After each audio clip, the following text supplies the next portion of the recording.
बिस्मिल्लाहिर्रहमानिर्रहीम। अस्सलाम वालेकुम व्यूअर्स। अब हम करेंगे 7 का b part of exercise 13.4। 13.4 exercise का ये 7 का बी पार्ट है और ये मैं आपको पेपर की निस्बत से कह दूँ ये इम्पोर्टेंट है। ठीक है, इसमें उसने हमें दिया है कि the following data are the gains in weight में ये डाटा लिया गया है, मैयर्ड इन पाउंड्स और पाउंड्स में ये मैयर किया गया है। Of babies from birth to the age 6 month की एज तक ये हमें डाटा दिया गया। All babies in both groups weighted approximately the same age at birth के वक्त सारे बच्चे जो थे वो सेम ही थे। The babies in sample 1 were fed formula, उन्हें ए से डिनोट किया जाता है और दूसरे वाले सैंपल को बी से डिनोट किया जा रहा है। अब नेक्स्ट हमें कहता है ब्रैकेट में उसने एक बहुत ही इंपॉर्टेंट बात कर दिया, assume that the experimenter has no preconceived notions about which formula might be better, कौन सा फार्मूला बेटर हो सकता है। अब नेक्स्ट भी देखिए, test at the level of significance 5% of the mean of the population 1 equal to the mean of the population 2। अब देखिए नल एंड अल्टरनेटिव हाइपोथेसिस उसने खुद ही हमें दे दिए हैं। इक्वल की कई बार बात कर दी है, ऊपर से नोट भी कह दिया है, जिसकी वजह से हमारे पास टू टेल हाइपोथेसिस बनेंगे। μ1 इज इक्वल टू μ2, दूसरा बनेगा μ1 है, सॉरी ये इक्वल होना था, फिर μ1 इज नॉट इक्वल टू μ2, ये इक्वल डालना है आप लोगों ने। आप इस तरह से लिख सकते हैं एच नोट μ1 माइनस μ2, ठीक है, और each one μ1 minus μ2 is not equal to 0, ये इक्वल टू 0। इस तरह से भी आप लिख सकते हैं। मैं थोड़ा सा इधर कर लूँ ये, अब ठीक है। इन दोनों तरह से आपने हाइपोथेसिस को लिख लेना। उसके बाद उसने हमें डाटा दिया सैम्पल 1 एंड सैम्पल 2 का लेवल ऑफ सिग्निफिकेंस 5% रखते हुए। सैम्पल 1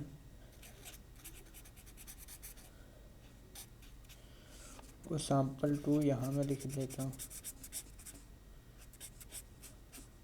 ठीक है। ये x1 से डिनोट करूँगा इसे, x1 का स्क्वायर भी फाइंड करेंगे यहीं पर, और यहाँ लिखेंगे x2 और x2 का स्क्वायर भी फाइंड करेंगे यहाँ पर। अब ये वैल्यू सारी इधर लिख लेंगे। मैं वीडियो पॉज करके x1 की सारी वैल्यू इधर लिख लूँगा, सैम्पल 1 की और सैम्पल 2 की, x2 की यहाँ वैल्यू लिख लूँगा। मैं पॉज करता हूँ, अभी पॉज कर लें और साथ साथ लिख लेते हैं हम लोग। ये देखिए हमारे पास डाटा टू कलेक्ट हो गया है। अब इसका स्केल फाइंड कर लेता हूँ मैं वीडियो पॉज करके, और साथ आपने इनके सम्स भी लिख लेने हैं यहीं पर। सिग्मा मैं कंबाइन डाल देता हूँ आपके सामने ही, ये सिग्मा यहाँ कंबाइन डाल दिया और यहाँ, ठीक है, ये कंबाइन सिग्मा हुआ। और यहाँ मैं इनके स्केल कैलकुलेट करके और इनके सम्स भी कैलकुलेट साथ ही कर लेता हूँ वीडियो पॉज करके। ये देखिए मैंने इनके इस वाले कॉलम के स्केल कैलकुलेट कर लिए हैं, इनके भी कर लेते हैं। 81 आ जाएगा, 100 आ जाएगा, 64 आ जाएगा, 36 आ जाएगा, ये 64 आ जाएगा, ये 49 आ जाएगा और ये 81। आपको 20 तक पहाड़े जो है वो ज़ुबानी याद होने चाहिए। 20 तक टेबल आपने ज़ुबानी याद करना है। अब आ जाते हैं यहाँ पर, यहाँ आ जाएगा हमारे पास इनका हम सम लेंगे। वीडियो पॉज करके आप भी साथ साथ लें। ये देखें बच्चों, मैंने इनके सम्स भी कैलकुलेट साथ ही कर लिए हैं। उम्मीद है आप लोगों ने भी कर लिए होंगे। ये देखने इस तरह से हम कैलकुलेट हो गए हैं। आपका कोई गलत है तो ठीक कर लें। अब नेक्स्ट हमने करना है कि मीन फाइंड करना x1 bar is equal to sigma x1 divide by n1। ये आएगा आपके पास, सिग्मा x1 हमारे पास है 72 डिवाइड बाई n1 हमारे पास है 9। ये आ जाएगा 72 को 9 पे डिवाइड करेंगे कैलकुलेटर से, क्या आएगा 8, ठीक है। x1 बार 8 आ गया। अब इसी तरह x2 बार भी फार्मूला लिखेंगे, फिर अप्लाई करेंगे, फिर नेक्स्ट आंसर लिखेंगे। मैं डायरेक्ट लिख देता हूँ। 57 को डिवाइड करना है हम लोगों ने 1 2 3 4 5 6 7। n1 आपको बता दूँ हमारे पास 9 है और n2 जो है वो है 7। 57 को डिवाइड करना है 7 पर मैं कर लेता हूँ इधर डिवाइड बाई 7। ये आ रहा है 8.143। ठीक है, 8.143 आ जाएगा। आपके पास भी उम्मीद है यही आ रहा होगा। अब कैलकुलेट करते हैं पूल्ड स्टैंडर्ड डेविएशन। पहले पूल्ड वेरिएंस का फार्मूला लिख लें। यह आएगा आपके पास। अगर अभी तक आप लोगों ने ये नहीं देखा कि किस तरह ये फार्मूला मैंने लिखा है S6 का, एक बार लाजमी देख लीजिएगा। मैंने उसमें ब्रीफली बताया ये फार्मूला आपको कहाँ मिलेगा। Sigma x1 square minus n1 x1 bar square plus sigma x2 square minus n2 x2 bar square. ठीक है, ये लिखने के बाद यहाँ आ जाएंगे n1 प्लस n2 माइनस 2। ये वैल्यू सारी लिखेंगे। सिग्मा x1 स्क्वायर 540 आएगा आपके पास, माइनस n1 हमारे पास 9 है, x1 बार 8 का स्क्वायर बनेगा यहाँ पर, minus plus sigma x2 square 475 minus n2 जो कि हमारे पास है 7 इंटू 8.143 का स्क्वायर। ठीक है, divide by n1 plus n2 minus 2। n1 9 n2 7 है। 9 में 7 प्लस करें 16 आता है, 16 में से 2 माइनस करेंगे 14 आ जाएगा। अब ये वेरिएंस का फार्मूला हमें चाहिए पूल्ड स्टैंडर्ड डेविएशन। मैं राइट साइड पे आ जाता हूँ। यहाँ कैलकुलेट करेंगे कैलकुलेटर से और यहाँ लिख देंगे पूल्ड स्टैंडर्ड डेविएशन। कैलकुलेटर से किस तरह से करेंगे, आपने लिखना 540 माइनस 9 मल्टीप्लाई बाई 8 का square plus 475 minus 7 multiply by 8.143 square. इस तरह से आपने एंटर प्रेस करना है। फिर आपने प्रेस करना है। ये देखिए हमारा माइनस में आ रहा है, जबकि स्टैंडर्ड डेविएशन का कभी भी माइनस में नहीं होता। ये देखें यहाँ पर गलती मेरा ख्याल हुई होगी, यहाँ पर इनको कैलकुलेट करते हुए हुई होगी। मैं दोबारा से कैलकुलेटर इसको कर लेता हूँ।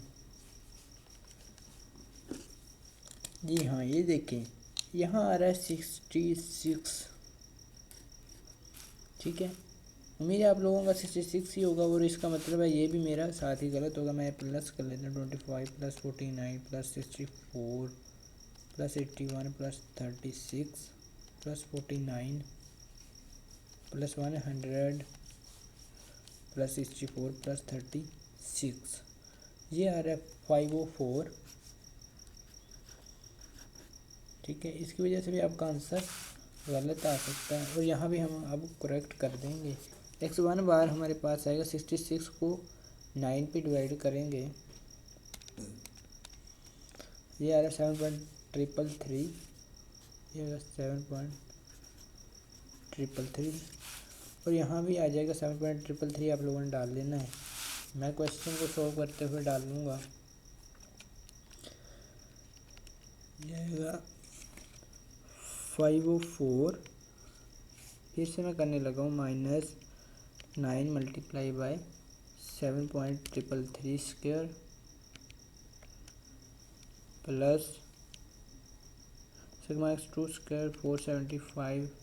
देखते हैं ये ठीक आ जाएगा, माइनस n2 7 मल्टीप्लाई बाई 8.143।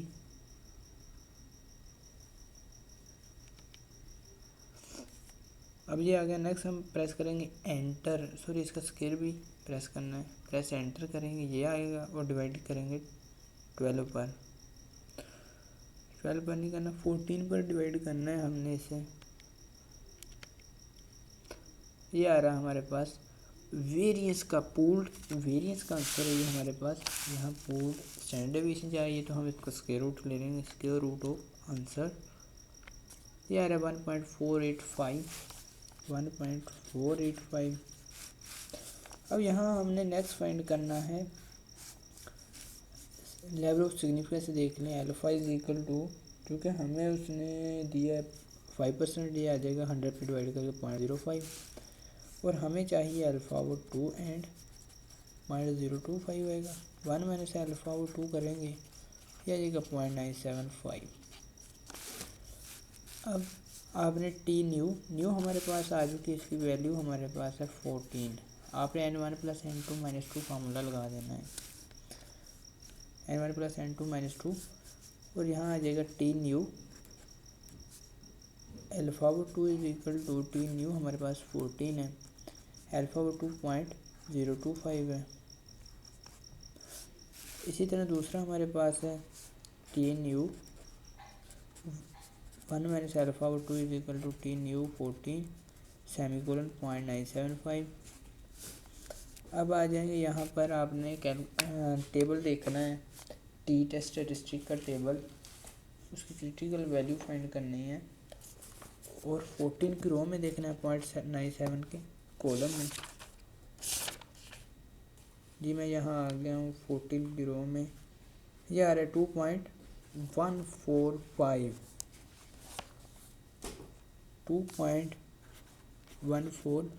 अब दूसरी वैल्यू आपको कैलकुलेट करने की ज़रूरत नहीं, यही वैल्यू इधर माइनस की आ जाएगी, क्योंकि एरिया जो 1 में से माइनस कर दिया जाता है। ये हमारे पास दो क्रिटिकल वैल्यूज़ हैं। क्रिटिकल वैल्यू आपने हेडिंग देनी है, हाईलाइट करके लिखना है। अब क्रिटिकल रीजन फाइंड करनी है। क्रिटिकल रीजन इस तरह से बनेगी, T lies between these values, minus less वाली साइड पर माइनस लगा देना है, 0.145 एंड 2.145। अब हमने डिसीजन रूल बनाना है कि हमारे पास क्या बनेगा। हमने जो डिसीजन बनाएंगे, डिसीजन रूल लिखेंगे, मैं सिंपली DR लिख रहा हूँ। If T lies between -2.145 and 2.145 we shall reject each note, otherwise we do not reject। यह आपने पूरी statement, otherwise we do not reject H naught, यह आपने पूरी स्टेटमेंट लिखने के बाद ऑब्जर्व्ड वैल्यू लिखना है, t = x1 बार। और यहाँ एक और इम्पोर्टेंट बात आप लोगों को बतानी है, माइनस डेल्टा नोट। जब भी टू टेल टेस्ट अप्लाई होगा, हमेशा μ1 पहले रखना और μ2 बाद में। ठीक है, ये उम्मीद है आप लोगों ने पिछले लेक्चर में ही देख लिया होगा ये बात, कि μ1 पहले रखना μ2 बाद में। टू टेल टेस्ट की ये कंडीशन होती है। Divide by pooled standard deviation into 1/n1 + 1/n2। x1 बार हमारे पास है 7.333 - 8.143 divide by pooled standard deviation, इसकी वैल्यू हमारे पास आती है 1.485। 1/n1 हमारे पास है 9 + 1/7। अब कैलकुलेटर की स्क्रीन पर आ जाना है आप लोगों ने। यहाँ x1 बार हमारे पास था 7.33 - 8.143। अब प्रेस एंटर करेंगे, फिर डिवाइड प्रेस करेंगे, फिर पूल्ड स्टैंडर्ड डेविएशन का आंसर हमारे पास आया था 1.485। ठीक है, स्टार्ट करेंगे स्क्वायर रूट को, 1/n1 9 + 1/7। प्रेस एंटर करता हूँ, मेरे पास आंसर आ रहा है -1.086। आपने बिल्कुल यही डाल देना है। अगर आपके पास थोड़ी सी और कमी है तो भी कोई बात नहीं। हम लिखेंगे यहाँ डिसीजन कंक्लूजन निकालना है। हम लिखेंगे एज टी की वैल्यू जो आई है वो है हमारे पास -1.086। क्रिटिकल रीजन को देखते हुए क्या ये लेस देन है -2.145 से, या ग्रेटर देन है 2.145। अब आपने यहाँ ये कंक्लूजन निकालना है। देखिए -1.0 जो है -2 पॉइंट समथिंग, ये जितना छोटा होगा, माइनस की बात आ जाए जब, सबसे छोटा जो है सबसे बड़ा बन जाता है। इसका मतलब ये जो छोटा है ये इससे बड़ा ही होगा, छोटा नहीं होगा।